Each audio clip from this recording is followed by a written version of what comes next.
El documento Orientaciones Pedagógicas del año 2018 permite comprender el sentido, los propósitos y formas de organizar el proceso pedagógico para la atención a niños y niñas pertenecientes a comunidades de grupos étnicos. Al hablar de comunidades de grupos étnicos se hace referencia a los raizales, palenqueros, afro e indígenas, en tanto pueblos de origen ancestral que viven y se organizan a partir de prácticas comunitarias definidas por las singularidades culturales, territoriales, organizativas y o lingüísticas. Se procuran 4 acciones específicas. Primero, proteger la diversidad étnico y cultural. Segundo, reconoce, respeta, valora y potencia las lenguas nativas y los lenguajes propios. Tercero, garantiza el derecho a la libertad, autonomía, participación e igualdad sin discriminación. Cuarto, potencia el desarrollo integral de las niñas y niños en primera infancia a través de interacciones significativas propias de sus identidades culturales, de reconocimiento del patrimonio y las características de sus entornos. El primer propósito del documento son los referentes para la educación inicial. Se deben tener en cuenta elementos importantes de su cultura que evidencien y promuevan el buen vivir dentro de sus comunidades. Por tanto, las orientaciones pedagógicas para la educación inicial buscan respetar y fortalecer esa identidad que se construye desde la primera infancia. Como lo afirma el documento, las concepciones sobre las infancias, el desarrollo, la educación, el cuidado y la identidad de cada comunidad merecen ser investigadas y aprendidas. En los pueblos étnicos, la infancia se vive desde el vientre. Los bebés perciben al mundo a través del sonido de los rituales, los cantos, el andar de la madre, los aromas de la cocina, los masajes de las parteras. Y al nacer, continúan construyendo su identidad mediante el contacto con el entorno, el territorio, los espíritus, los seres naturales y las personas. Cada acción, cada juego, cada mirada los conecta con su historia y con su comunidad. Como dice Arango, la comunidad percibe al niño no como un niño aislado, sino como un miembro más del tejido familiar y comunitario. El crecer bien es una forma de vida. Significa crecer en armonía con el entorno, con uno mismo y con los demás. Cada comunidad tiene sus propios ciclos de vida. Desde la fecundación, el nacimiento, el caminar, hasta el cambio de dentadura, cada etapa está marcada por rituales, saberes y acompañamiento familiar. Por ejemplo, en la cultura nasa, la luna bajo la cual se nace determina los rasgos de personalidad que son armonizados con alimentos y rituales. La identidad étnico-cultural nos enseña, se vive, se teje en lo cotidiano, en los tejidos, en la oralidad, en la música, en la chagra, en los sueños y los rituales. El pensamiento propio guía el camino, una forma de ver, sentir y relacionarse con el universo desde lo espiritual y lo simbólico. El segundo propósito del documento se relaciona con el proceso pedagógico.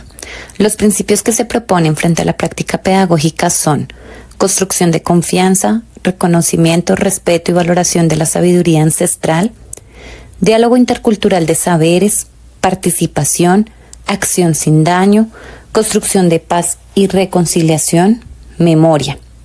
Frente a las pedagogías propias se hace referencia a las formas de enseñar y aprender enmarcado en 3 tipos de saberes: sobre la naturaleza, sobre la cultura y sobre cómo sobrevivir en el contexto. ¿Quiénes participan? En general, el cuidado, la crianza y la formación son asuntos de las familias y la comunidad e implican la participación de múltiples actores como son niños y niñas, mujeres, familias, autoridades tradicionales, lideresas y líderes, la comunidad, mayores y sabios y el equipo de la modalidad. Otros elementos de vital importancia para la configuración del proceso pedagógico son qué se enseña y qué se aprende, los territorios y ambientes y el tiempo. Respecto a qué se enseña y qué se aprende, cada comunidad posee un grupo de bienes morales, simbólicos y prácticas que considera determinantes para la distinción de su identidad cultural. En consecuencia, los saberes y aprendizajes que se promuevan desde la educación inicial deberán responder a las bases culturales y relacionarse con la pertenencia cultural de los participantes. Pero, ¿cómo definir qué sí y qué no incluir en las experiencias pedagógicas?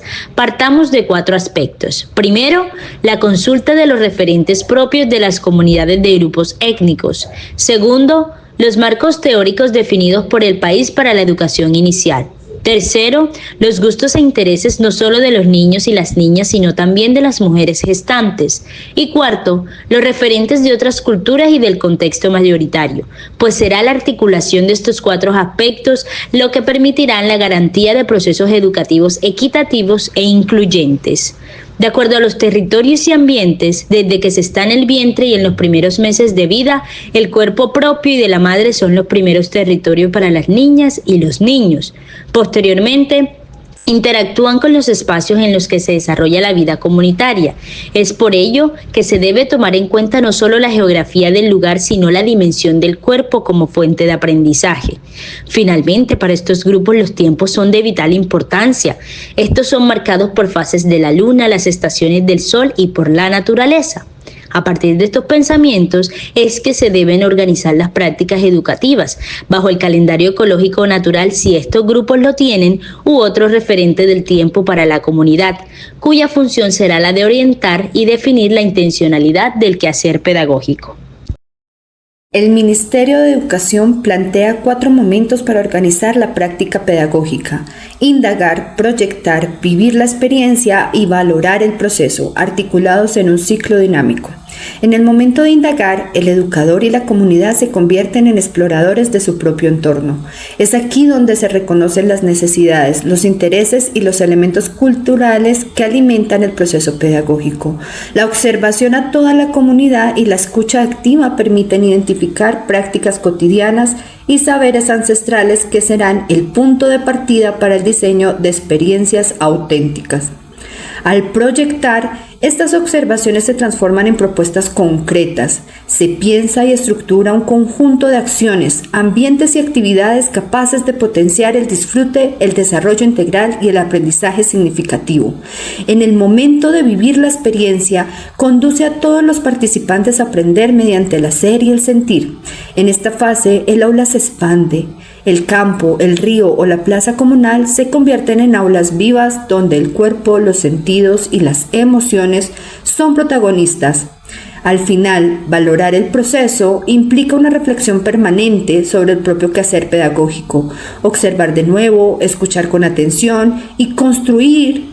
Saber acerca de lo vivido permite al educador comunitario ajustar, reorientar y enriquecer sus prácticas. En conclusión, al articular saberes ancestrales y universales y al reconocer el territorio y la colectividad como sujetos vivos del aprendizaje, se fortalece una educación inicial intercultural, reflexiva y transformadora, capaz de responder a los desafíos y sueños de los pueblos étnicos.